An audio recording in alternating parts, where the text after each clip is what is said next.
आप सुन रहे हैं छुपी है तुझ में की एक नई कहानी। ये एक अनुभव है, कोई सीख नहीं। अगर चाहें तो एक पल रुके, एक गहरी सांस लें और इस कहानी को अपने भीतर उतरने दें। प्रिया अचानक चौंक गई। फिर से झुंझुलाते हुए उसने अपना माथा पकड़ लिया। पिछले 1 घंटे में ये तीसरी बार था जब वह हकीकत से दूर निकलकर अपनी कल्पनाओं की दुनिया में खो गई थी। यह कोई नई बात नहीं थी, वह सालों से कहानियों के भीतर जी रही थी। कभी वह खुद को एक मंच पर खड़ा देखती जहां लोग उसके लिए तालियां बजा रहे होते। कभी कोई उसे देखकर समझ जाता कि वही खास है। कभी वह किसी मुश्किल परिस्थिति की नायिका बन जाती और हर कोई उसकी तारीफ कर रहा होता। कल्पनाएं बदल जाती थी, लेकिन उनमें छिपा एहसास हमेशा एक सा रहता था। वह जितनी भी कोशिश कर ले, उसका मन वर्तमान से फिसलकर कहीं और चला ही जाता था। कई सालों तक उसे लगता रहा कि उसमें अनुशासन की कमी है, इसलिए उसने खुद को रोकने की कोशिश की। जब भी कोई कल्पना उसके मन में उभरती, वह खुद को वापस खींच लाती। ध्यान दो, यहीं रहो, वर्तमान में रहो। लेकिन कल्पनाएं हर बार लौट आती, और पहले से भी ज्यादा ताकत के साथ, मानो वे उसे कुछ बताना चाहती हो।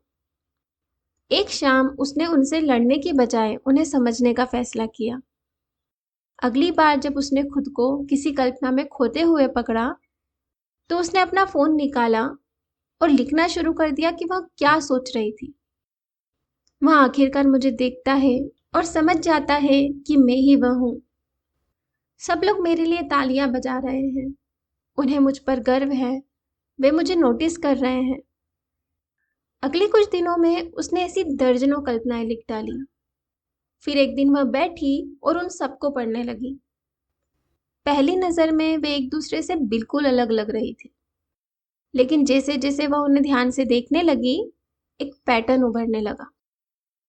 वह मुझे देखता है, वे मुझे नोटिस करते हैं, वे मेरी सराहना करते हैं। धीरे धीरे एक सच्चाई उसके सामने आने लगी। ये कल्पनाएं सफलता के बारे में नहीं थी, ना ही प्यार और रोमांस के बारे में, यहाँ तक कि खास बनने के बारे में भी नहीं। वे देखे जाने के बारे में थी, महसूस किए जाने के बारे में। प्रिया स्क्रीन को देखती रह गई। उसके भीतर कुछ बदल रहा था। कुछ देर तक वहां बस वहीं बैठी रही। फिर उसके मन में एक और सवाल उठा, मेरे लिए देखा जाना इतना जरूरी क्यों है? उसने जवाब ढूंढने की कोशिश की, लेकिन पहले कुछ नहीं आया। फिर एक याद उभरी। उसे अपना बचपन याद आया। स्कूल से लौटकर वह घर आती थी और घर खाली मिलता था। हर दिन लगभग ऐसा ही होता था। माँ पापा काम पर होते, भाई बहन अपनी पढ़ाई और कोचिंग में व्यस्त रहते। कोई उसका इंतजार नहीं कर रहा होता। कोई यह नहीं पूछता कि उसका दिन कैसा रहा। कोई यह नहीं देखता कि वह उदास है। फिर एक और याद सामने आई। स्कूल में वह अक्सर अकेले बैठा करती थी, जबकि बाकी बच्चे आपस में हंसते बोलते रहते थे। उसे हमेशा लगता था कि वह बाकी लोगों से अलग है, जैसे वह कहीं फिट नहीं होती, जैसे वह मौजूद तो है लेकिन किसी की नजर में नहीं। तब उसके पास उस अकेलेपन को समझाने के लिए शब्द नहीं थे, इसलिए उसने वही किया जो वह कर सकती थी। उसने अपने भीतर एक दुनिया बना ली, एक ऐसी दुनिया जहां लोग उसे समझते थे, उसकी परवाह करते थे। अचानक उसे एहसास हुआ कि समस्या कभी कल्पना नहीं थी, वे तो एक समाधान थी। एक ऐसी बच्ची का समाधान जिसे लगता था कि कोई उसे देखता नहीं। एक ऐसी बच्ची का समाधान जिसे दुनिया से जुड़ाव महसूस नहीं होता था। उसकी आंखें भर आई। शायद पहली बार वह खुद से नाराज नहीं थी। वह खुद को बदलने की कोशिश भी नहीं कर रही थी। वह बस खुद को समझ रही थी। उसने अपनी नोटबुक खोली और लिखना शुरू किया। मुझे लगता था कि मेरी कल्पनाएं मुझे जीवन से दूर ले जाती हैं। कुछ पल रुककर उसने अगली पंक्ति लिखी, लेकिन अब समझ आता है कि वे मुझे अकेलेपन से बचा रही थी। फिर उसने लिखा, मैं हकीकत से इसलिए नहीं भाग रही थी क्योंकि मैं आलसी थी। मैं उस एहसास से भाग रही थी जिसे संभालना मुझे कभी आया ही नहीं।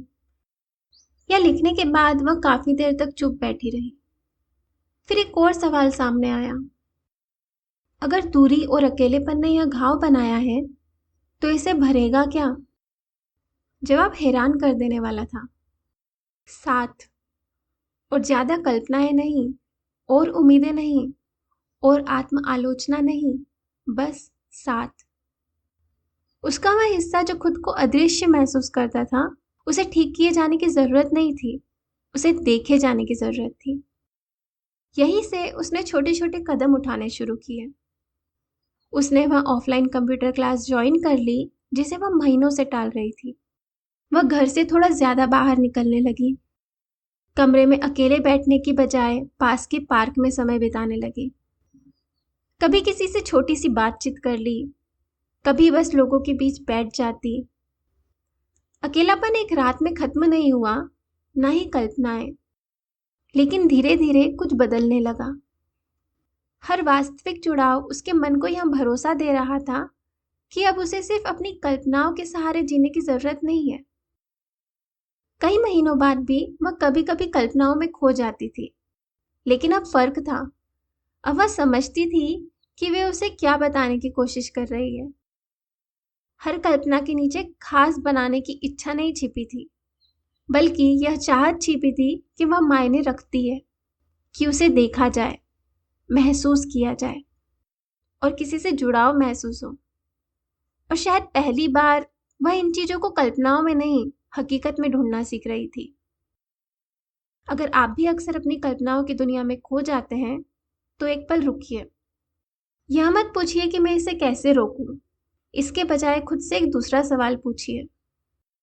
यह कल्पना मेरे भीतर किस जरूरत को पूरा करने की कोशिश कर रही है?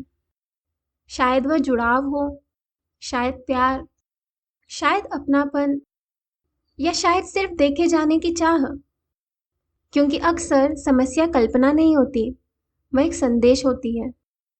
और जब आप उस संदेश को समझ लेते हैं, तो आप अपने जीवन में वही देना शुरू कर सकते हैं जिसे आप अब तक अपनी कल्पनाओं में खोज रहे थे। अगर इस कहानी ने आपके भीतर कुछ छुआ है, तो उसे तुरंत समझने की ज़रूरत नहीं। बस इतना जानिए, आपकी भावनाएं गलत नहीं हैं और आप अकेले नहीं हैं।